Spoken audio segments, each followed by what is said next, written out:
गरुड़ जी ने काकभूषणी जी से क्या क्या प्रश्न पूछे और काकभूषणी जी ने अपना जन्म किस युग में और कहाँ लेना बताया।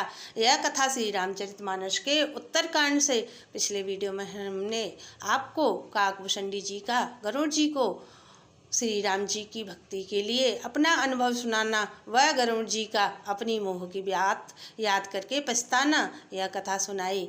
आज हम आपको आगे की कथा सुनाएंगे। शंकर जी कहते हैं, पार्वती गरुड़ जी ने भूषणी जी से पूछा, आपने यह काक का शरीर किस प्रकार पाया? हे तात, यह सब मुझे समझा कर कहिए। हे स्वामी, यह सुंदर श्री रामचरितमानस कहाँ से पाया सो कहिए। हे नाथ, मैंने शंकर जी के मुख से सुना है कि प्रलय काल में भी आपका नाश नहीं होता और शंकर जी की मिथ्या वचन तो कहते नहीं, फिर भी मेरे मन में संदेह है, क्योंकि हे नाथ, नाग, मनुष्य, देवता आदि चराचर जीव तथा यह सारा जगत काल का कलेवा है। असंख्य ब्रह्मांडों का नाश करने वाला काल सदा ही अनिवार्य है। ऐसा वह भयंकर काल आप पर प्रभाव नहीं दिखलाता, इसका क्या कारण है? हे कृपालु, मुझे कहिए। यह ज्ञान का प्रभाव है, यह योग का बल है। हे प्रभु, आपके आश्रम में आते ही मेरा मोह और भ्रम भाग गया, इसका क्या कारण है? हे नाथ, यह सब भी प्रेम सहित कहिए। शंकर जी कहते हैं, पार्वती गरुड़ जी की वाणी सुनकर काकभूषणी जी हर्षित हुए और परम प्रेम से बोले, हे सर्पों के शत्रु, आपकी बुद्धि धन्य है, धन्य है। आपके प्रश्न मुझे बहुत ही प्यारे लगे। आपके सुंदर प्रश्न सुनकर मुझे अपने बहुत जन्मों की याद आ गई। मैं अब सब कथा विस्तार से कहता हूँ।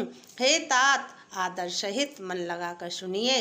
अनेक जप, तप, यज्ञ, मन को रोकना, इंद्रियों को रोकना, व्रत, दान, वैराग्य, विवेक, योग, विज्ञान आदि सबका फल श्री राम जी के चरणों में प्रेम होना है।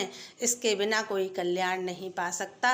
मैंने इसी शरीर से श्री राम जी की भक्ति प्राप्त की है। इसी से इस शरीर पर मेरी ममता अधिक है। जिससे अपना कुछ स्वार्थ होता है, उस पर सभी कोई प्रेम करते हैं।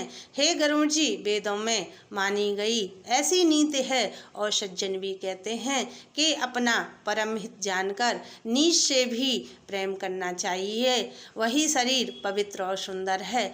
जिस शरीर को पाकर श्री राम जी का भजन किया जाए, जो श्री राम जी से विमुख हैं, यदि वह ब्रह्मा जी के समान शरीर पा जाएं, तो भी कवि और पंडित उसकी प्रशंसा नहीं करते।